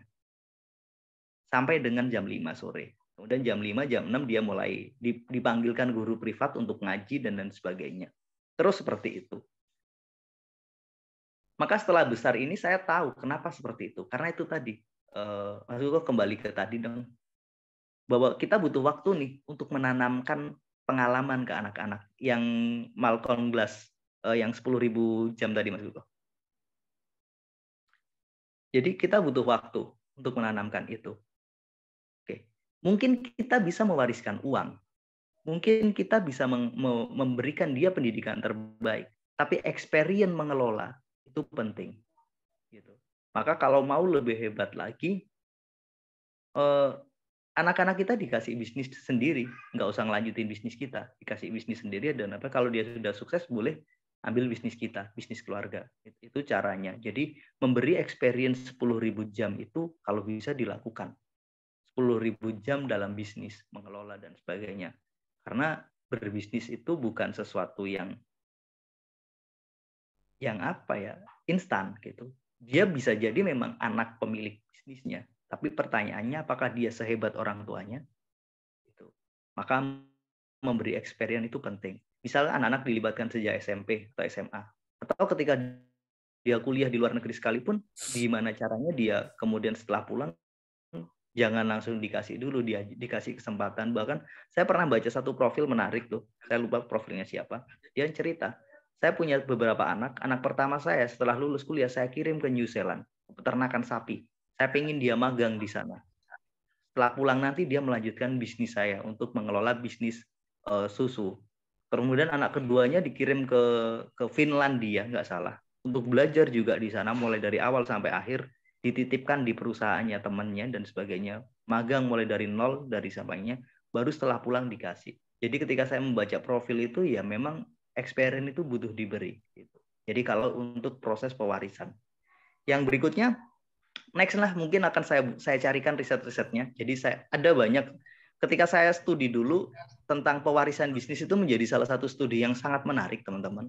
Ada beberapa jurnal yang membahas tentang itu, ada bisnis yang berhasil, ada bisnis yang gagal, faktor penyebab kegagalannya apa, faktor penyebab keberhasilannya apa, itu akan lebih presisi ketika saya mencoba mengkajinya dari hasil-hasil riset. Jadi saya buka beberapa jurnalnya nanti yang kemudian kita sajikan di sini jadi bahan diskusi. Jadi kalau hanya itu untuk yang mau lebih presisi, Bu Beta ya.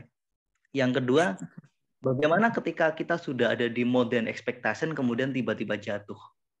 Untuk bangkit lagi bagaimana? Ya makanya di situ tantangannya. Jatuh itu ada dua hal. Salah pengelolaan gitu. Atau memang masanya habis. Masanya habis memang usia bisnisnya sudah selesai. Trennya sudah nggak di situ. Tapi kemudian akhirnya dia bergeser ke bisnis yang lain. Kalau salah pengelolaan itu sulit memang. Tapi kalau kemudian masanya yang habis, umur bisnisnya yang selesai, maka kemudian dia bisa membangun bisnis kedua yang benar-benar berbeda. Atau bisnis ketiga yang benar-benar berbeda. Gitu. Kayak dulu Telkom dari telepon rumah, kemudian dia membangun Telkomsel untuk melayani seluler, tapi kemudian dia sekarang mulai bangkit lagi dengan adanya WiFi dan lain sebagainya. Gitu. Jadi membuat anak perusahaan atau perusahaan kedua atau ketiga itu kadang dilakukan oleh orang-orang yang sadar bahwa usia bisnisnya akan habis. Contoh nih, bisnis batu bara. 5 atau 10 tahun lagi bisnis batu bara itu selesai. Karena memang masanya selesai. Power plant, pembangkit tenaga listrik batu bara sudah mulai di stop. Dunia sudah mulai lebih pengen pergi ke energi terbarukan dan sebagainya.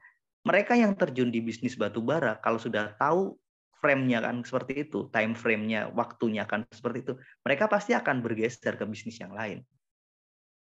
Artinya mungkin perusahaannya bisnis di bidang batu bara mati, tapi grup bisnisnya akan bergeser dalam bentuk bertransformasi ke yang lain. Itu kalau ngomong mati karena waktu. Tapi kalau matinya karena salah pengelolaan, biasanya mereka jatuh dan nggak siap. Contoh paling sederhana yang saya kasih contoh tadi, ada pohon kelapa tuh, punya perkebunan pohon kelapa, tiba-tiba kena badai dan hancur. Pertanyaannya, dia siap proteksi nggak?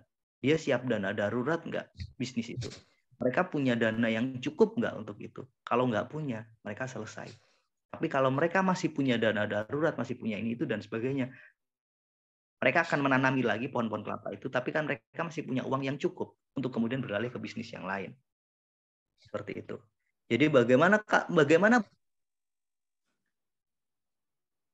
benar-benar ketika itu hancur gara-gara salah kelola, ya mau nggak mau kita memulai dari awal lagi. Di situ butuh mentalitas yang jauh lebih kuat, karena ibarat kata kita sudah terbiasa enak menguasai pasar, apa tiba-tiba hancur dan kita membangun lagi. Di situ tantangannya. Apakah nggak bisa? Ya bisa. Gitu. Buktinya kita dari nggak ada menjadi ada bisa, apalagi sekarang kita sudah punya pengalaman. Masalahnya mau nggak buang gengsi, mau nggak ngakui, mau nggak acceptance, mau nggak nerima bahwa oke, Saya akui ada kesalahan, saya akui ini, saya bersedia untuk memilih dan memperbaikinya. Gitu. Oke. Ya, keren-keren Mas Eko. Terima kasih tadi dapat banyak insight ya. Terutama tadi yang siap nggak tuh kalau jatuh, untuk yang proteknya itu kan kadang nggak terpikir ya dengan generasi pertama untuk mempersiapkan sampai sejauh itu gitu ya. Oke. Dan pembelajaran untuk bisa survive itu kan mungkin nggak dari awal diajarin gitu. Ya, itu yang memang banyak terjadi. Ya, terima kasih Mas Eko. Oke, thank you. Untuk jawabannya. Ya, sama-sama Mas Eko. Ada lagi Mas Koko mungkin di kolom chat?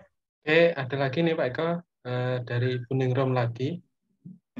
Mas Eko, maaf izin bertanya lagi, bagaimana dalam hal untuk pengambilan keputusan kita lebih memilih kata hati atau ikut pendapat orang lain? Karena saya cenderung mudah terpengaruh, apalagi disertai argumen-argumen yang masuk akal. Jadi bagaimana cara memilih dan memilah keputusan kita agar tidak salah mengambil keputusan? Itu, Mas Eko. Oke, ini pertanyaan yang menarik. Begini Bu Ningrum, kapan sih kita tahu kalau kita salah mengambil keputusan? Sekarang atau nanti? Kita baru akan tahu kalau kita salah atau benar dalam mengambil keputusan itu nanti. Pertanyaannya, nggak ada satu orang yang tahu nanti akan seperti apa. Selogis apapun argumentasi orang, itu hanya asumsi, hanya perkiraan. Jadi gimana cara ambil keputusan terbaik? Cara ambil keputusan terbaik adalah pakai ilmu kita. Kita punya ilmu.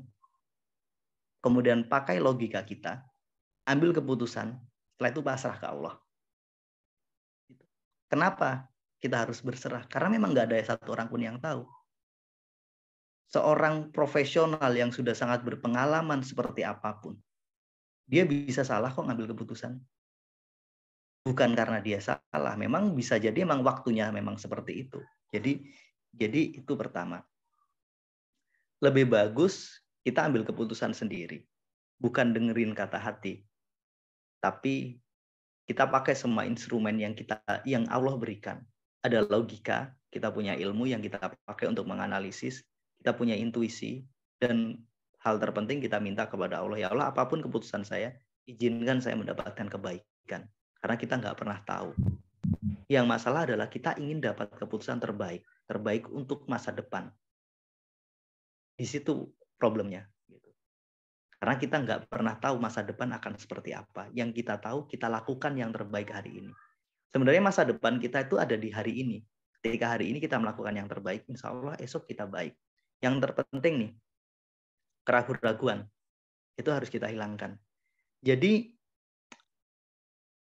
ambil keputusan itu begini. Mungkin suatu saat kita akan membahas tentang penyesalan, ya menarik banget itu temanya. Saya punya logika begini. Kita lewat dua jalan nih. Satu belok kanan, satu belok kiri. Katakanlah imajinasinya kayak gitu. Kita naik mobil. Mobil yang kita pakai remnya blong. Pertanyaan saya, mau lewat kanan atau lewat kiri? Sama-sama bahayanya enggak? Sama-sama bahayanya kan? Karena alat yang kita pakai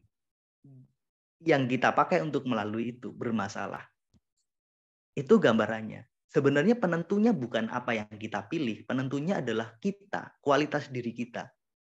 Ibu mau pilih ikuti orang ataupun ikuti kata hati, kalau kitanya baik, apapun keputusan itu, insya Allah baik. Kita bisa melampauinya. Karena mirip seperti mobil tadi. Karena memang mobilnya baik. Tapi walaupun jalannya baik, tapi kalau mobil yang kita pakai nggak baik, diri kita yang nggak baik, vibrasi kita yang nggak baik, kita yang ragu, skill kita yang buruk, ya hasilnya sama. Jadi penentunya bukan apa yang kita pilih, tapi kita yang memilih. Kualitas diri kita dalam memilih. Buktinya ada dua orang sama-sama mengambil keputusan, tapi toh hasilnya beda. Paling sederhana, saya ingat cerita pengalaman saya. 2009 saya ikut tes PNS. Saat itu ada 3 orang yang dalam formasi hanya ada 3 orang yang diizinkan untuk lolos dan kemudian diterima. Dan ada sekian banyak pendaftar, sekian banyak pelamar. Dan pada saat itu setiap orang akan punya kesempatan milih pilihan A, pilihan B, pilihan C. Pada saat itu di depan saya ada 3 pilihan. Pilihan A, pilihan B, dan pilihan C. Kemudian saya memilih pilihan yang C. Dan kemudian saya memilih, saya ikut tes, dan saya keterima. Saya meyakini yang membuat saya keterima bukan karena saya memilih C atau memilih A atau memilih B. Karena saya menyiapkan diri saya sebaik-baiknya sebelum mengikuti seleksi. Sementara teman-teman yang lain sebagian, 80% dari mereka ketika saya nanya, mereka nggak belajar. Mereka nggak mempersiapkan diri. Mereka ya asal-asalan aja, keberuntungan aja. Di titik ini sebenarnya, bukan pilihan saya benar atau salah, tapi sebenarnya saya lebih siap dalam proses memilih. Saya lebih siap dari sisi mental, dari sisi pengetahuan, semuanya benar-benar saya siapkan. Pada akhirnya, saya mendapatkan itu. Jadi itu ilustrasinya, Bu ya. Jadi kualitas diri kita menjadi penentunya, bukan apa yang kita pilih atau kita ikut siapa dalam memilih. Karena kita nggak pernah tahu masa depan. Logikanya kayak gitu. Mirip mobil tadi. Kalau mobil kita sudah prima, mau lewat jalan manapun insya Allah baik. Tapi kalau mobilnya saja sudah bermasalah, bukan jalannya yang bermasalah, tapi potensi kecelakaan itu terjadi karena memang kendaraan yang kita pakai.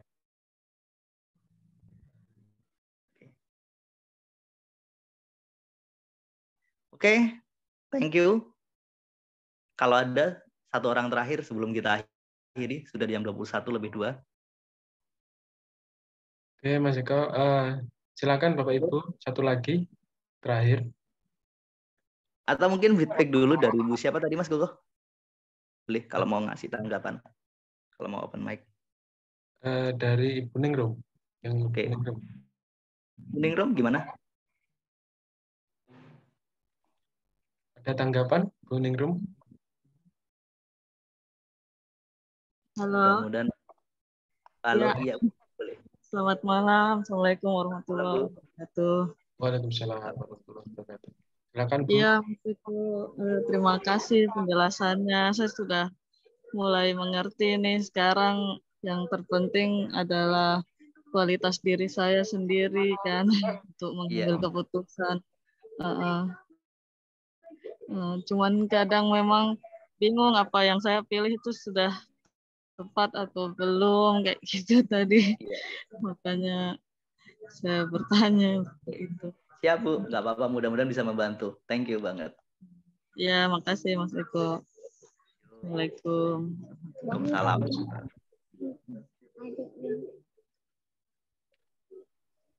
Udah cukup? Ada lagi mungkin? Udah cukup ya teman-teman?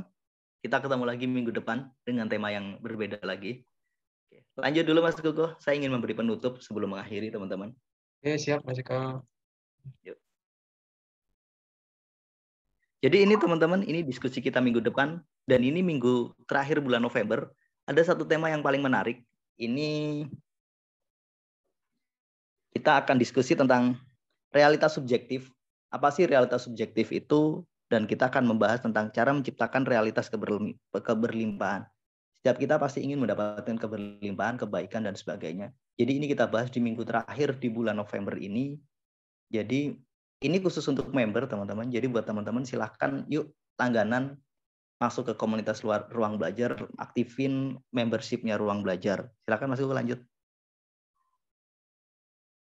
Caranya sederhana, silakan masuk ke kolom YouTube-nya Ruang Belajar, kemudian di situ teman-teman bisa menemukan tombol gabung tuh.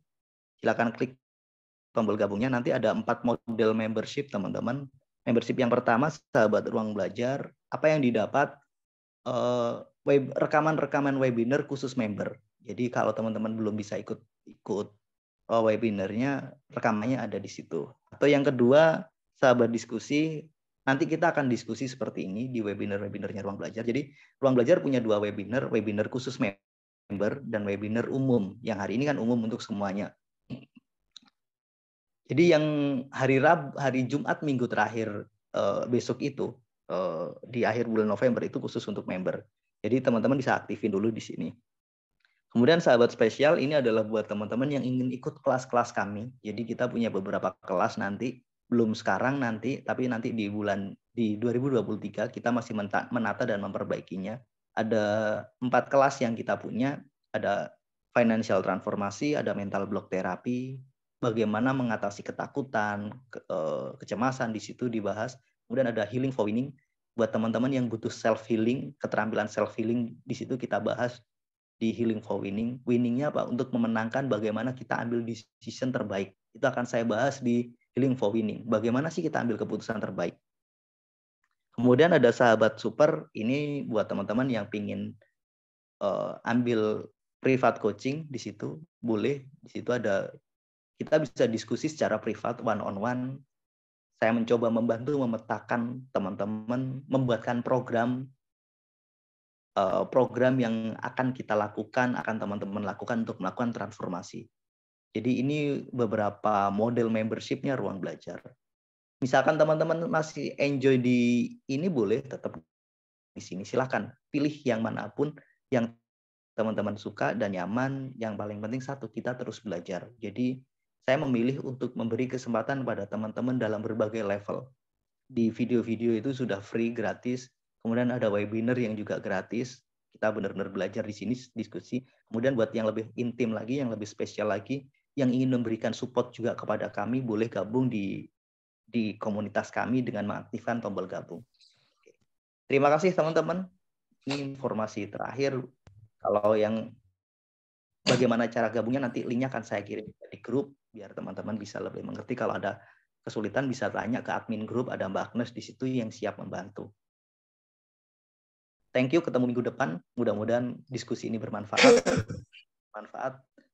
Saya akhiri, mohon maaf atas semua kesalahan, mohon maaf jika ada kata-kata yang kurang berkenan. Saya kembalikan ke Mas Kukuh. Terima kasih. Assalamualaikum warahmatullahi wabarakatuh. Waalaikumsalam warahmatullahi wabarakatuh. Terima kasih Mas Eko, luar biasa untuk diskusinya hari ini. Insya Allah kita akan bertemu lagi Bapak Ibu teman-teman semuanya di minggu depan ya. Jumat minggu depan insya Allah. Semoga berkah Bapak Ibu, semoga sehat semuanya, tetap semangat. Saya akhiri. Wassalamualaikum warahmatullahi wabarakatuh. Waalaikumsalam warahmatullahi wabarakatuh. Terima kasih Mas Kuku, Mas Eko. Terima kasih semua. Sehat semua. Izin saya akhiri teman-teman. Terima kasih. Assalamualaikum warahmatullahi wabarakatuh.